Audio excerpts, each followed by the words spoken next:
an audio connection, but not a visual. And for the best WebEx experience, we suggest having a visual open on your computer. And we recommend closing out other browsers on your computer for the best possible connection.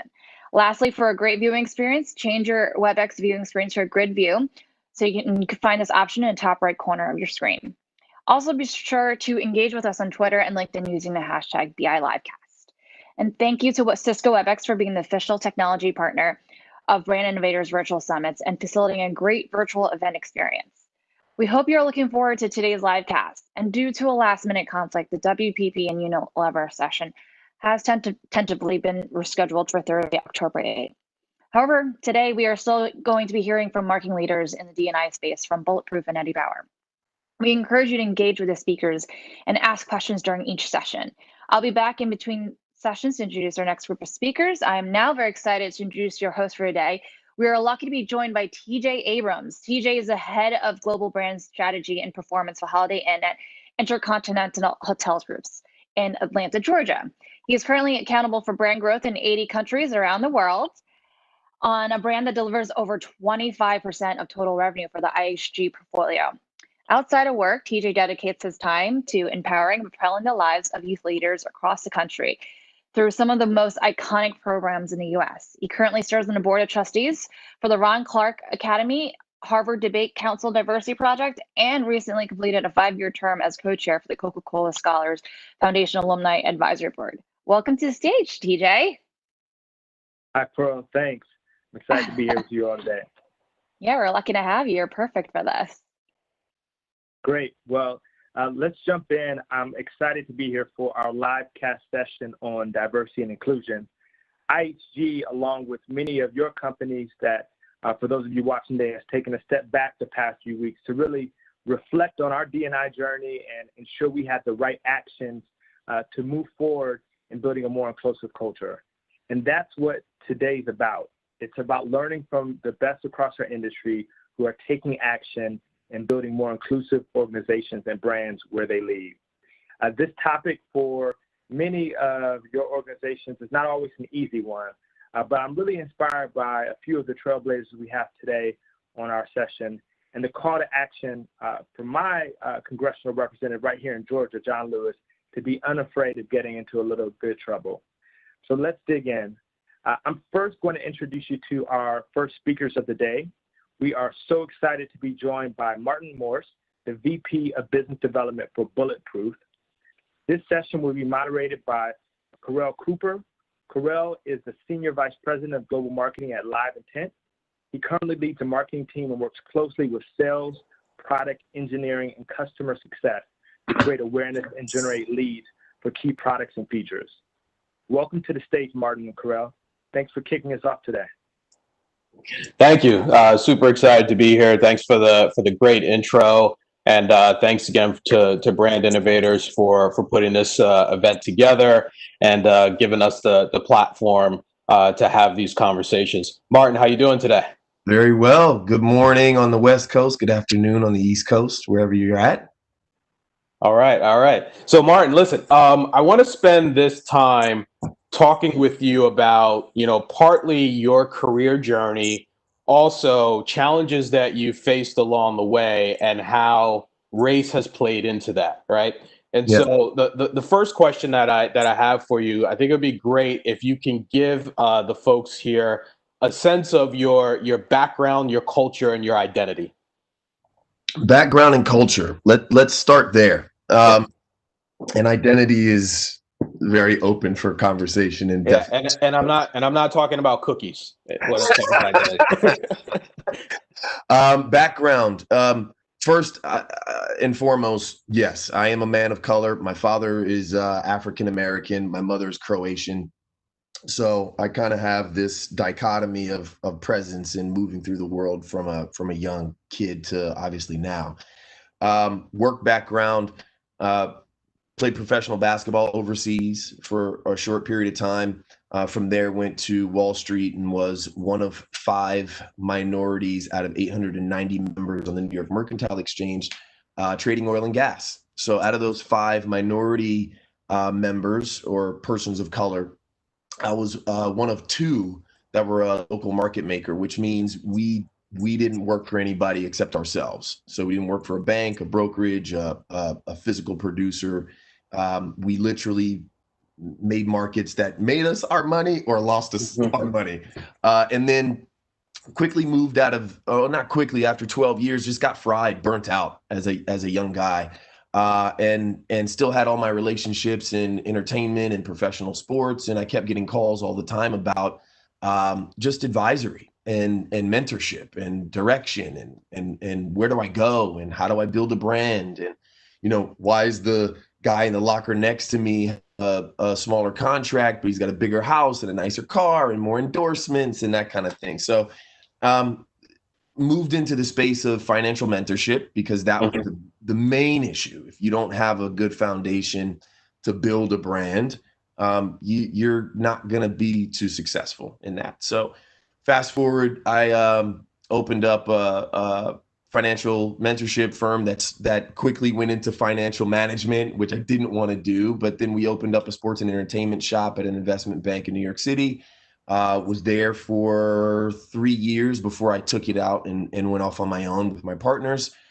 And we quickly found ourselves developing brands alongside of our clients. So we were fortunate to have some pretty big name clients in the onset of our journey as an agency. And we found that we were still doing it kind of like the Wall Street way. This was, 10 years ago when it was pre-influencer marketing and social media wasn't as big as it was.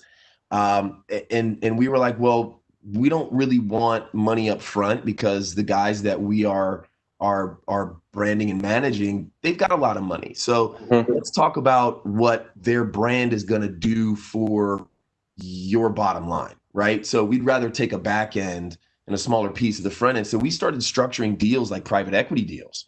And we didn't know. We just thought that that's the way you do it, right? So, and then that found us moving into advisory and managing some of the campaigns because we really wanted to guard the IP and the brand clients as individuals, and keep it near and dear to I guess, lack of better term, control.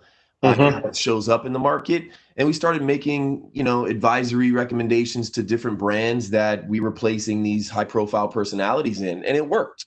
And then from there, it was one of those things where it worked so well. We started getting requests and RFQs from corporations. And what it would be like if we sat in and helped develop marketing campaigns and really start taking the opportunity to have brands talk to different demographics and markets. Right. And I think this is where we're very clearly at right now, right? So how do brands communicate with demographics that are very specific, that have an opinion? These tribes are very networked. And from there, how do you make sure you're landing, right? And showing up in a genuine way and not just giving lip service, because it doesn't really take that much. It doesn't take a company that much effort to show up, but it does take a company a lot of effort to show up meaningfully. So how do you do that? And then from there, I got stolen away by the founder of BulletProof, Dave Asprey, and I've been at BulletProof now for technically 3 years as senior VP of brand strategy and biz development, and specifically focused on the media side of what we do and not the consumer packaged goods, the product side, but managing the 7 companies inside of that portfolio that are all connected in the health and wellness space. So gotcha. All of those brands show up. Yeah. No, thank you for that intro and overview. Going back to something you said earlier, right? Your dad being African American, your mom being Croatian, right? And I'm curious to get your thoughts on how that intersectionality sort of played out in terms of your experiences along your career journey. Yeah, sure. Great question. It's and I'll be blunt for everybody in that's listening in. I'm a New Yorker, right? So this is what you get. It was I was never black enough. I was never white enough. But from the outside looking in, folks don't know exactly what you are, especially if you show up looking a certain way, and not understanding or not knowing or not feeling comfortable in asking or speaking or having that dialogue is enough to create a fissure, right? A gap or a crack where there's space in between how you interact with people. And it's not that it's a conscious bias.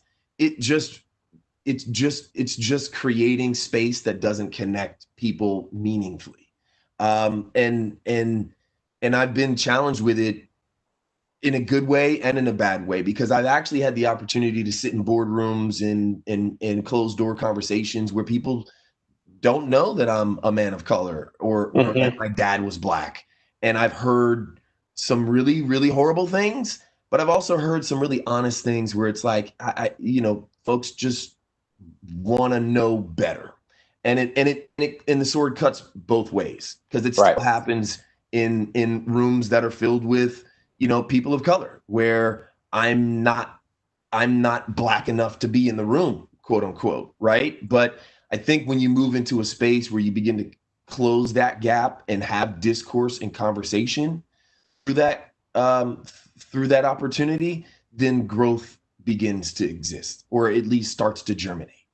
So I think for me, I've never looked at my existence as a challenge. I just exist. I'm here and I'm showing up and I'm putting my best foot forward. And if I happen to be a pretty dynamic brain in the room, awesome. If I happen to be the junior in the room, then you know what? I'm going to sit down and I'm going to listen and I'm going to absorb as much as I can. And it's worked out pretty well for me, I guess. Yeah. How have you handled, or how do you handle situations today when you hear something that makes you uncomfortable or is offensive, right? And I'm asking that question because, given the current climate of what's going on, especially here in the US, right? A lot of people are asking that question. A lot of people are trying to understand how they can be better allies or how they can do certain things themselves, right? Sure. I preach ad nauseum inside of our corporate four walls about EQ, right? So emotional intelligence in a situation there is an opportunity. If you're looking at it from the perspective of enhancing your EQ or elevating your EQ, you're looking at these as opportunities, no matter what. And yes, you could be very present to your emotions, your anger, your frustration, whatever it is that you're experiencing. But at the end of the day, if you can sit down and just say, well, I actually would like to understand that better. You begin to remove the offense, because you're not going to personalize it unless it's like a personal attack. And then that probably is a very different track that you're going to go down. But I'm not upset with ignorance. I'm really not. And this is just on a human level, and especially what we've been experiencing now in the last, 3 months with BLM and the movement and what's happening in our country with, on the politics side, and then how corporations are showing up as a result of that. I don't mind ignorance. Ignorance is an opportunity. You can sit down and talk, and ignorance is not a bad word. It's not dirty. And I think there's a misconception when it comes to saying, well, you're ignorant, or that was an ignorant statement. And sometimes it is, and that's okay. But we got to own it. You got to understand and grow from it, and then move forward. I don't find myself in positions as a leader where if I'm taking it personally, it will most likely be not good for my team, for my responsibilities, what I'm accountable for, and then ultimately how we show up, and then how corporate culture is then disseminated through our channels. Yeah, gotcha. And earlier you mentioned the idea of corporations showing up and being meaningful about it, right? Give me an example of what that means. What does showing up meaningful mean? Maybe an example, in your own sort of personal experience, or something great that you've seen out there from other companies. I'll give you a great example, and I think everyone that's listening will obviously have seen this, but Ben and Jerry's stepped in and made an unbelievable impact with the voice in which they have addressing BLM. And they waited. They didn't jump out into the stream of consciousness. They waited. They were very concise in their messaging, and you could feel the difference between where they stood and what collateral they were putting out, right? Because a lot of companies, what happens is it doesn't cost any equity to change a banner on an Instagram or a Twitter handle to a rainbow for LGBTQ. It doesn't it doesn't cost a company any equity to put out a statement, but it does cost. The possibility of risk is greater when you actually go out and you create impact by taking a meaningful stand. And that is just always going to translate in messaging, right? It's like, why do some marketing campaigns carry more weight than others? It's just because there's either more heart and soul in it, and there's more there's more granular, tangible messaging to hold on to if you're a consumer, right? So that I think goes back to obviously corporate culture, but then standing in the space and serving the people in which you have a desire to serve. I think that's a huge thing for companies and brands right now. You know, not taking an artificial stand, but actually standing in the space and creating change and impact. Yeah, and you know what's interesting about that too is I do get the sense that some companies are a little scared to be too aggressive because they're worried about making a mistake, right? And I always feel that, you know, you can recover from a mistake as long as you're genuine about it. And I'd love to get your take on that. Mistakes are fantastic. How do we grow? I mean, look at the transition that Pepsi has had over the last 10 years. It's been pretty phenomenal. And they've made mistakes, but if you restore your integrity, which we all have the ability to do, whether you're an individual or a behemoth Fortune 10 company, you can restore that integrity by owning and being accountable and saying, like, this is what we did. And I think consumers now, especially on the demographics that I've seen accelerating in a huge way, it's that, like, you know, 26 to 34-year-old demographic where it's like these folks have grown up with social media. They're very smart. They have time. They're savvy. They're savvy from a technology perspective. So there's not much that you can kind of like push past them. And those are the folks that I think, you know, from a corporate standpoint, should be bet on. You know, they're growing super fast. They have money, disposable income. They're servicing their parents. They're creating families. So you basically have this 3-in-1 when you're approaching the market. And you know, there's something to be said about the art that goes with the science, right? Like, you know, as companies and corporations are so data hungry, and we always need data points, yes, but I don't think that we should lead with data points. You know, I always say this: you can't moneyball a championship, right? There's an X factor that exists because people are human, and markets are fluid, and markets are made up of personalities and psychology. So how do you, and that goes back to what I said, like some marketing campaigns just land, right? Because there's the art inside of that science where, yes, we've drilled down our demographics and our analytics, you know, we've ticked all the boxes on the equation side, but outside of the equation, where's the art? And that art is going to make someone feel something that I consider the X factor. Gotcha. Thank you for that. Love that answer. I'm going to move over now to some questions from the audience because they're starting to come in, which is great. So here's one. Love to get your take on this. Is how has your leadership style changed over the past few months? I'll give you a very honest answer. I wouldn't expect anything else besides an honest answer. So I've gotten bolder. Gotcha. Okay. Okay. Bolder. But at the same time, I've also listened more. And I think even pre George Floyd, quarantine forced us all to be more patient, right? Because we had no choice. We had to sit down. Sit down. But I will tell you, for us, with 7 companies inside of our portfolio, we were probably busier through that whole first 2 or 3 months of quarantine than we have been in the last 3 quarters. Just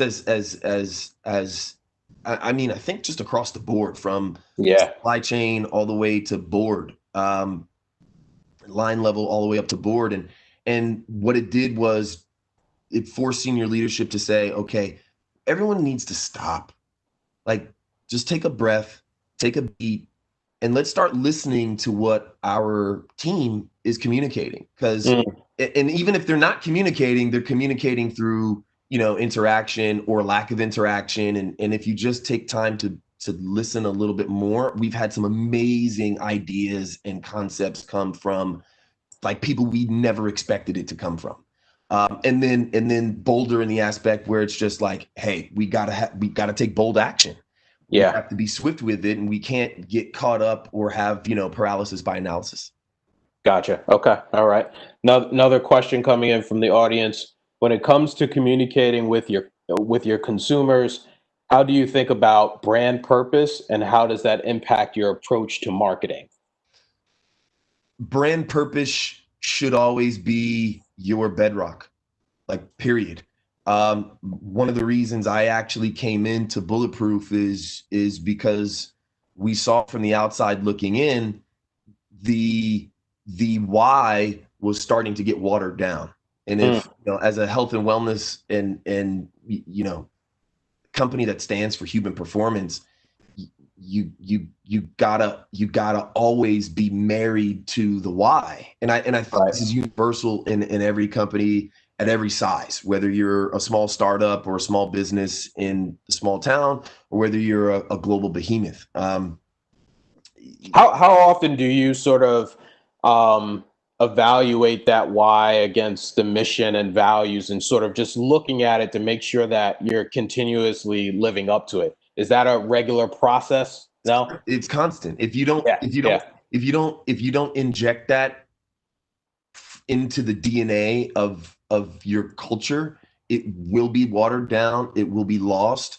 And even working with agencies, right? Like, the agency side, if an agency does not understand that, then it's like, thanks, maybe we'll do work in the future, but no, the answer is no. And we don't want to be transactional. I find that a legacy brand is created when you want to take a legacy journey with the consumers in which you are addressing. And you cannot do that if you're just shoving the what in their face, like product, BOGO. Like, it doesn't create long-lasting legacy. It'll create a great balance sheet, for Q1 through 4, but what's the real mission and goal here?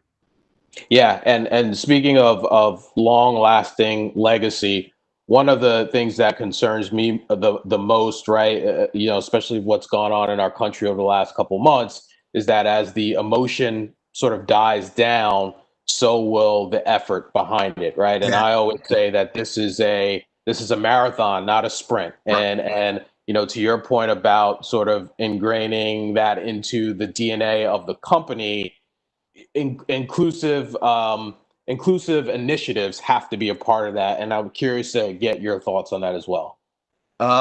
Inclusive initiatives. So let me rephrase that. Inclusivity has to be a part of what you do as an organization in order for it to stick. D&I can't be this thing off in the corner. Is what I'm trying to say. And I'm very happy that you said this, because I think, and for personally, I've had a lot of conversations with CEOs, friends of mine from across the globe, in recognizing the I don't know, right? And I think there's Mm-hmm. something powerful in I don't know, and especially as a senior leader, it's like, so well, I don't know. What do we do? How do we continue to create critical mass and follow the inertia that the market is creating?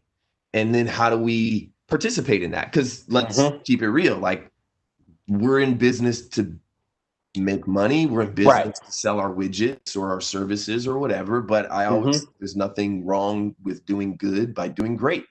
And that goes back to like the Ben and Jerry's. I would love to see what Ben and Jerry's balance sheet looks like over the last, quarter. Like how are they doing on the sales side? Because people just want to feel like people are being stood for and validated. And if you could do that as a brand, which in my opinion, I think brands are the real influencers. Right. And I think that has been lost over the last 3 to 5 years with influencer marketing.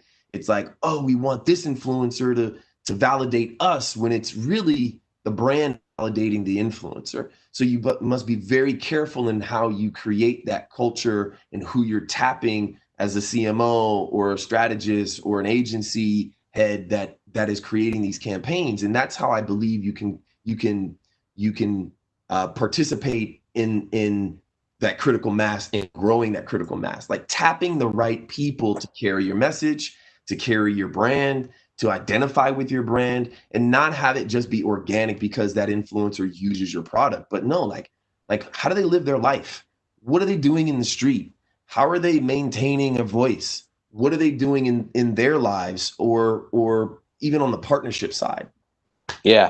No, I agree with you, because I just, when I think about marketing, one of the things I always like to think about is, okay, let me put myself in the shoes of the consumer. Yeah. And now more than ever, yes, you want a quality product, but people are now buying products that are not only quality, but also go in parallel with their own sort of values and beliefs that they have, right? Yeah. Consciousness. It's Yeah. like, am I spending, and especially right now, there's a lot of money on the sidelines. Families are pinching pennies. Mm-hmm. It's time to spend that dollar. Who am I going to spend that dollar on? Yeah. Company am I going to participate in life with? And I have a great friend of mine who he's the president at Shutterfly. He's no longer there, but he created a concept literally from birth to death, where you are with Shutterfly from the moment you are born through all of your moments in life, all the way until you finally are laid to rest. And then, I mean, that is and it was like a radical concept 10 years ago. Like the board at Shutterfly, like their head exploded. And that's kind of like where you want to be with people. You want to be Right. in the everyday of their life. Yeah. On you want to be with people on their life journey, right? Yeah. Gotcha. All right, another question coming in. What's one piece of advice you would offer to brands who are only recently making DEI a priority? I think you kind of answered it a little bit, but that are only making, you can't make it, you that can't, are only recently making. only reason. So brand basically is just waking up Sure. now and saying, yeah, okay, yeah. Baby steps, right? But Yeah. most importantly, it's a step. Right. So honestly, it goes back to what I said earlier. It's like, where do you stand? It's like you got to be genuine in your stance. Like, what does it really mean to you? What does it really mean to your corporate culture and the community in which you serve? Like, how are you showing up? Not, well, let's hire a diversity and inclusion, let's get our HR policies in place. Like, to me, that's all bullshit. It really is. That doesn't create change in a market. It doesn't create change in the culture of a corporate, for the four walls of corporate culture. It doesn't. I mean, little bit, but it's marginal. And where we're at now, we don't need marginal gains. We should be looking at significant changes to create paradigm switch and structure, period. And if you're not thinking that way as a senior leader or an executive, you will be obsolete in the next 3 to 5 years because the market will dictate it. It's no longer servicing a minority group. It's the majority group. You just started to answer this question, but let me ask it a different way. So we've got what, 6 months left in the year? Yeah. Wow, 2020, something Man. else. Aliens in September. 6 months left in the year, 2021, right around the corner. I mean, what do you see in terms of trends, or make a couple predictions for the next, say, 6 to 9 months here? Woo. The wild card is the election. It's a wild card. So if I had to make a prediction, be more specific. Make a prediction on what? So going back to sort of brands being more authentic in the marketplace, diversity and inclusion initiatives, as we continue to move forward, right? You're seeing more and more companies do certain things, right? On one hand, on the other hand, you're seeing companies talk about it but not doing anything at all. I'm just curious to know if you think there is going to be sort of a leveling up across the board, if you will. My desire is to see a level up. Yeah.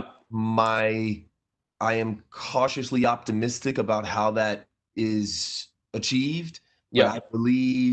I believe there are enough executives, at least from my little pool, that I've had great conversation and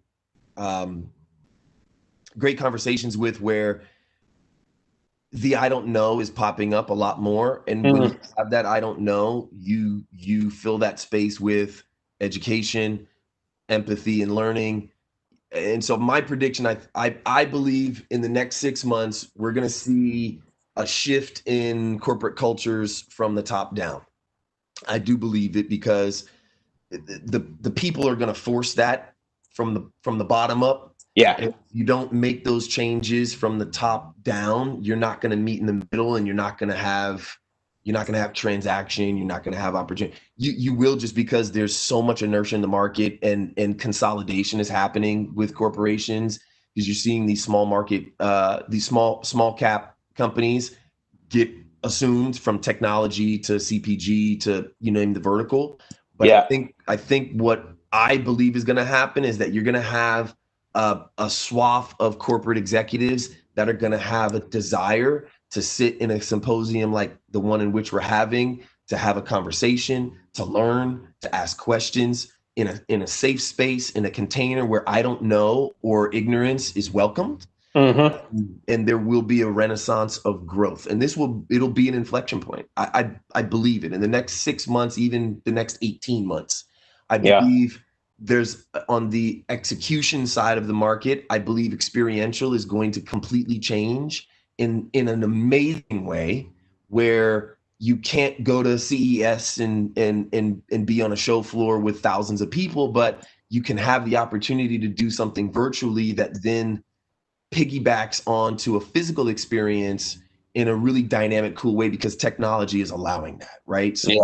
So you can show up in Los Angeles and be in a 20,000 square foot space where you're social distance, and you have that opportunity to participate in a physical experience and exchange, but kicked off from a virtual space, especially social media and that kind of thing. So I think there's going to be a lot of dynamic shifts, and then opportunities for corporations to market in that space, to transact in that space, and to develop new identities as a result, and shift the culture. The evolution of marketing will continue to happen. Exactly. Yeah. Martin, thanks for joining us today. Appreciate you sharing your experiences and insights. Really enjoyed the conversation. Pleasure, man. Thanks, Kerel. All right. TJ, passing it back to you.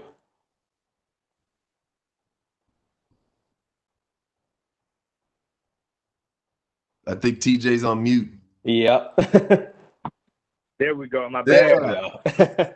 Awesome. Hey, that was phenomenal. Thank you both so much. Not only was that insightful, but real conversation and feedback for us. I was taking notes all over, but this idea of creating impact, which is what we all try to do by taking a meaningful stand, is one that really is sticking with me. So thanks you both for being with us today, and we're going to move to our next chat. All right. Thank you, everyone. All right, everyone. So we are now going to welcome our next Fireside Chat to the stage. We have Kristen Elliott joining us. Kristen is the VP of Marketing for Eddie Bauer. With over 18 years of marketing experience, Kristen has spent the bulk of her career in fashion retail, gaining expertise in public relations, communications, advertising, social media, digital media, and creative development. This session that we have coming up is going to be moderated by Brody O'Haran, and Brody is the Executive Vice President of Global Business Strategy of Goodway Group and Control V Exposed. At Microsoft for 13 years, he recently served as the Global Director of Agency Development. And with that said, we are going to try to bring